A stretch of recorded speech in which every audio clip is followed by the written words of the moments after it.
What's going on, guys? We're out here in Scottsdale for our in-person event. Got Chris and Eric here. Pull them aside. We got a bunch of people inside. Chris, Eric, thank you guys so much for jumping on. Thank you. Great to be here. Yeah, Great absolutely. to be here. Well, cool. Wanted to just open it up by, saying, well, I'll let each of you guys go first. Chris, why don't you go first? Talk a little bit about your experience leading up to the program and what made you want to jump in. Yeah, definitely. What's up, guys? Chris here. I'm a soccer coach, fully remote. Been working with Nick for a while now. But yeah, I think I've said similar stuff before on calls with Nick, but before joining, I was trying to do remote soccer training completely alone, getting a lot of laughs and not really knowing what was going on. And I had a call initially, like way back with one of the guys from Nick's team talking about remote training, and I was like, what are you talking about? Like, I'm not really all in, didn't really know what was going on, like what remote coaching was. And then a few months later, started seeing some guys having success, started getting a little bit worried about what I was going to do with my career. And I was like, it's time to invest in myself. That's probably the best route to go. So hopped back on a call with one of the guys, and obviously now we're here, and it's because it came to a point where I was like, I could do it alone and be where I want to be in maybe 15 years, or I could actually just copy someone and learn from someone that's been there before. So yeah, now I'm sitting on a bench with the boy Nick Neville. Sweet. Thank you, Chris. And then let's let Eric speak. What about you? Yeah, for sure. So before I jumped in the program, I was doing in-person lessons, and that was cool. Enjoyed coaching athletes and whatnot. But like probably a lot of you watching this, I wanted to coach more of the athletes that gave a shit and actually wanted to put the time in and get to a high level. And I knew I wasn't getting that in person.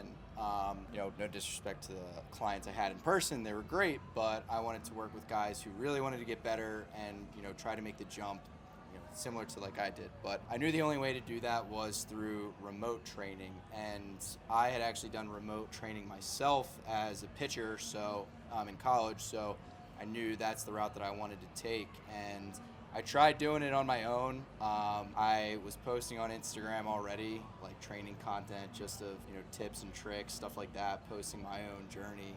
And I got like a couple guys to sign up for like $50 a month, which was absolutely nothing. And then started seeing this guy's face pop up all over my feed, and just like you right now. Yeah, and he seemed to be the industry leader and really had a hold on the remote coaching game, and hopped on a call, and it was kind of a no-brainer. I mean, if you want to make the impact on athletes that you say you do and coach the guys you actually want to coach, then you'd be an idiot not to join Nick's program. So yeah, agreed. I appreciate you guys sharing that. Now, from each of your guys' perspective, obviously, Chris, you're a soccer coach.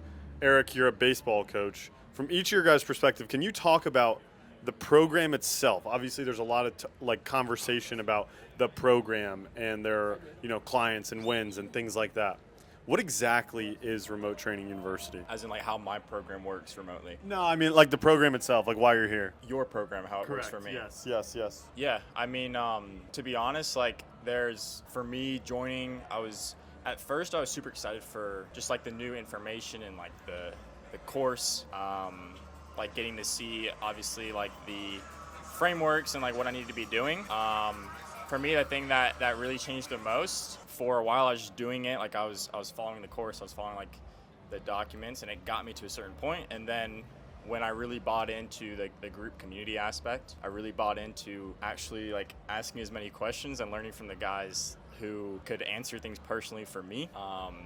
Because I could watch the YouTube videos and like be like, okay, that's sweet, like I gotta do this, and then it was like, well, for my situation, things were differently, especially as a soccer player or a soccer coach. There weren't many resources out there for someone like me, so that's what helped me the most, was just having the group calls, the community, listening to other guys, and then, without a doubt, a pretty mindset shifting experience here, being in person with dudes I see on Zoom all doing the same thing as me. So that wasn't like the most specific answer, but a lot of things from different areas that have gotten me to where I am now, which has been sick. Yeah, sweet. What about you, Eric? What is Remote Training University? Describe it. like you're talking to an 8-year-old? It's evolved. Like I'm talking to an 8-year-old. I mean, it starts out as, you're given a step-by-step process of essentially how to turn your social media following into a funnel to where, they can pay you money for you to coach them and get them results. And for me personally, and similar to what Chris said, it's evolved into something more. And I think that is, that's seen pretty clearly by us being in Scottsdale. This is my second time, flying out to see Nick and being part of the mastermind. I've met one of my best friends in this program. I have, other guys, like Chris was saying, that, I see on Zoom calls, and now we're here and we're chilling in an Airbnb with other guys who are like-minded and girls who are like-minded, and trying to do the same thing that you are. So I think in a nutshell, it's the framework, it's the guideline that you need to build a business that you want and coach the athletes that you want. But in a broader scheme, it's a group of people who are pretty fucking dope and, just awesome people that are doing the same shit as you. So, yeah, that's my answer. Yeah, sick. I love it. Now, obviously, you guys have never met before in person. How has the experience been getting to know each other? Like from maybe meeting on Zoom to now, like spending the night in the same house. Like, were you worried that like Eric was going to kill you? It was so sick because actually I showed up and Eric couldn't get into the Airbnb. He was like struggling with the. You kept him trapped out. Yeah. It had child locks on it, bro. Eric couldn't get in. It's a little bit difficult for baseball guys, You guys don't get the same education as soccer players, but. No, it's been sick, and we've actually been chatting with like all the guys, like just sitting around a table, and we kind of like, I think I said something similar, like we skipped the first few stages of like getting to know each other and like talking about the surface level stuff because we already know. 100%. Like we all have the same exact mindset. Like we're talking about content, we're talking about like impacting athletes, and for me, I know that's been absolutely huge coming from being in college where the guys are around me. Sure, they were hard-working soccer players, but they weren't really speaking about things that I really cared about. So to answer the question, yeah, it's been so fun seeing these guys and like definitely leaving here with like a new expanded mindset of like what is possible, and again, it's super inspiring for sure. It's been sick. Sweet. What about you, Eric? Yeah, I think Chris put it really well. You kind of skip those first couple, like, where are you from, this and that, surface level conversation, because like we see each other twice a week on Zoom calls. I already know about, Chris's story to some degree. He knows about mine. And, when you're building a business, when you're in remote coaching, it's not something that most people are aware of. And that can be pretty lonely. And when you're not constantly around people who understand what you're doing, like for example, my family didn't really understand at first. They do now after they see my, the success that I'm having. But being around people who don't really understand it, and then getting to come here and spend time with people who do it, who are doing the same thing as you, whether that be in soccer, whether that be in basketball or a recruiting service, it's super fulfilling. It's super fulfilling to be around that stuff. So that's what I would say. Yeah, sweet. How would you guys say that the event has gone so far from your perspective? Yeah, I mean, it's been great. A lot of information, especially yesterday, hearing guys that are in the spot that I want to be soon. So a lot of like tactical stuff, just like it's cool, like no one really holds back. We kind of just all get to copy what's working from people that are having success. But no, I mean, most important, like the events, it's been great. Like we probably spent like 2 hours yesterday just chatting, like after the presentations were over, and like again this morning, for example, or like any morning just waking up in the Airbnb and it's like we're just talking business. And again, like the mindset expansion has been sick, but yeah, it's been unbelievable. It was my first in-person event. If you said that I was gonna be meeting some dudes off of Zoom doing remote like sport coaching a year ago, I don't know how I would react. So it's it's been great. Definitely leaving with a lot. I'm very grateful for. Sweet. What about you, Eric? Yeah, I think Chris nailed it perfectly. I mean, yeah, there's a bunch of information tactically that we learned in the presentations and whatnot that you can go apply. The interesting that I felt and kind of conclusions that I drew specifically from yesterday, like the presentations, is like there's certain boxes that need to be checked in everybody's business to ensure that you have success. But the way that everybody gets, those boxes checked is a little bit different. Like, for example, Dylan is really good at something that Claude and Will differ in something different than Omar. So that was really big for me, especially leaning into like your own personal story and whatnot is something that I really took away from it. But to be honest, the reason that I'm out here and the reason I came to the last one is just to spend time with, the people who, one, I see through a computer screen every week, and two, like I said, I met some of my best friends through this program. So, I'd say it's going pretty fucking well. Sick. What are your guys' goals for the future? Do you guys have aspirations to give a presentation yourself? I was actually sitting there listening to their presentations, trying to come up with like what I'm gonna say when I hop up there. I was sitting there getting a little bit of butterflies, like this is how I'm gonna act, like this is what I'm gonna say when I get up there. Cause yeah, I want those awards, sure, for like the just the awards itself, like achieving something, but more just proof of what I'm doing and what I've invested in is working. I think that's gonna mean a lot for me. So yeah, for me in the future, like I want to be up there speaking, helping out people that just joined, that probably have a lot of beliefs like it's not possible for them, just like I did, not really thinking that you can do it. But yeah, I want to be up there. And for me, like on the soccer space, hopefully you're watching this a few months down the line, you can look up my name and I'm the #1 online soccer coach in the space. So that's where I'm headed for sure. So sick. With the help of Nick Neville. Sick. Yeah, I think I said it to you before, like it is one of my goals to speak at a mastermind. It wasn't this one, but I think at either the next one or at some point down the line, I will be, up there sharing my story and giving value to other people in the community. And in terms of personal goals, I want every high school and college pitcher to think of EC pitching when they hear 90 miles per hour. So, I want to build a massive brand and a massive business to where, the guys that I'm trying to help feel understood. I'm trying to help the younger version of myself. And, if I can keep building this brand and building this business the way that I am, then, I'll be able to help a ton of those guys, and I've been able to do that already. So just want to keep growing. I'm probably going to do that with this guy's help. So phenomenal. Yeah. I'm about to go off script. What questions do you guys have for me that you want to hear about, but I never really get to talk about, or that you never really get to ask me, or maybe that people don't know?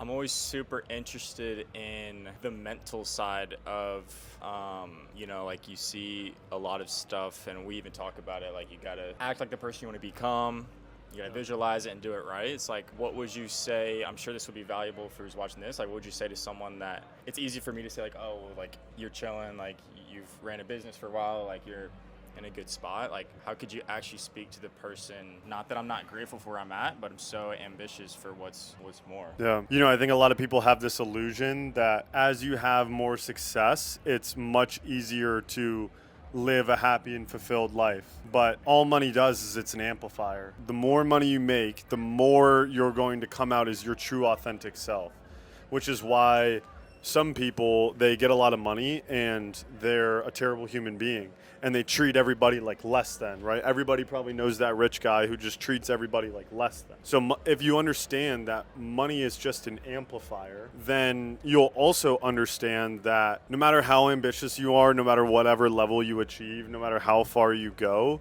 whatever result that you think is going to make you relax or make you feel like you've quote unquote made it, it's not actually going to give you what you're looking for. You become successful the day that you say that you're successful.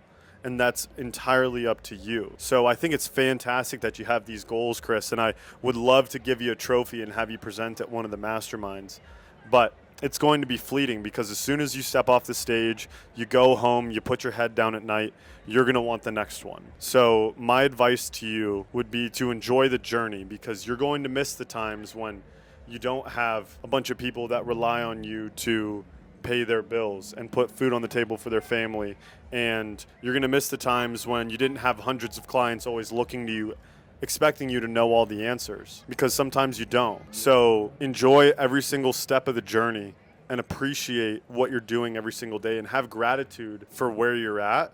And the more gratitude you have for where you're at, the easier it's going to be for you to get to that next level, because you don't need that next level of achievement so much. It's just going to come naturally. Yeah. What about you, Eric? You got any questions? Yeah, I mean, I've been in the program a little longer than Chris, and I actually was one of your first clients the first time around. Okay.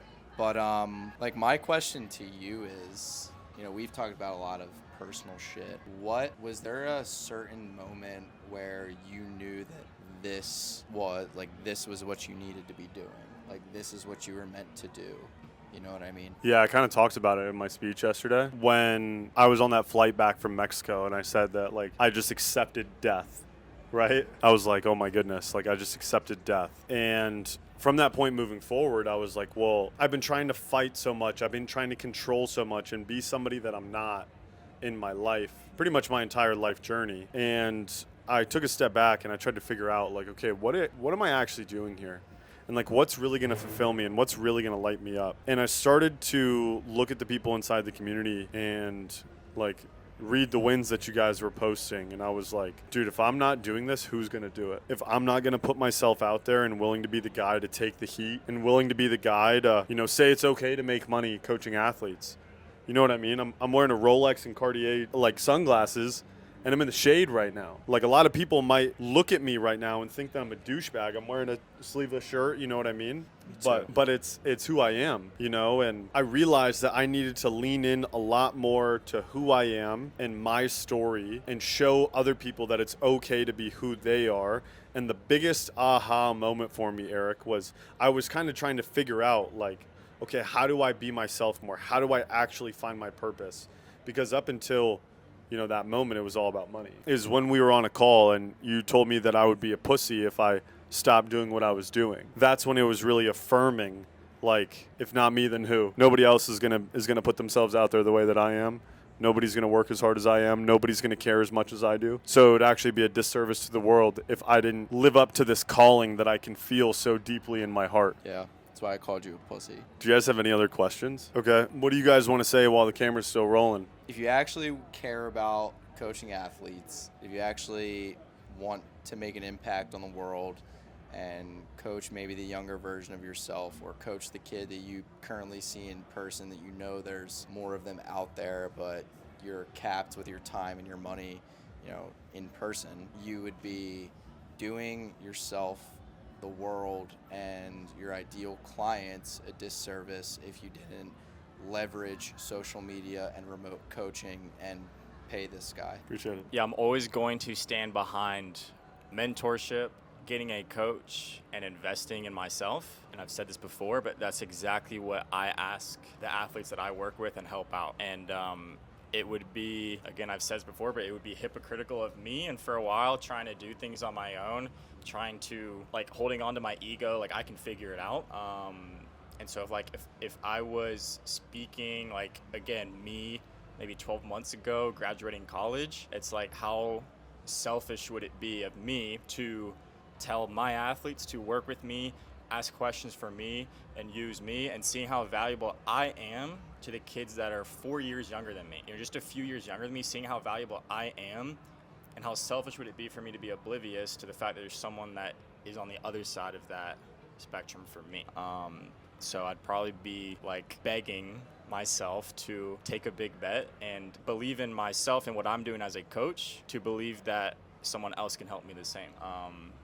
And I think that's the reason that I and Eric and the other guys, especially like the guys that are presenting and stuff, have had success, because we buy into feedback, mentorship, and the fact that you go way faster with someone that has actually been there. That makes sense? Beautifully said, Chris. I appreciate it. Well, sweet. I appreciate you guys jumping on. I know we got the spring training game later, so let's have a great time today.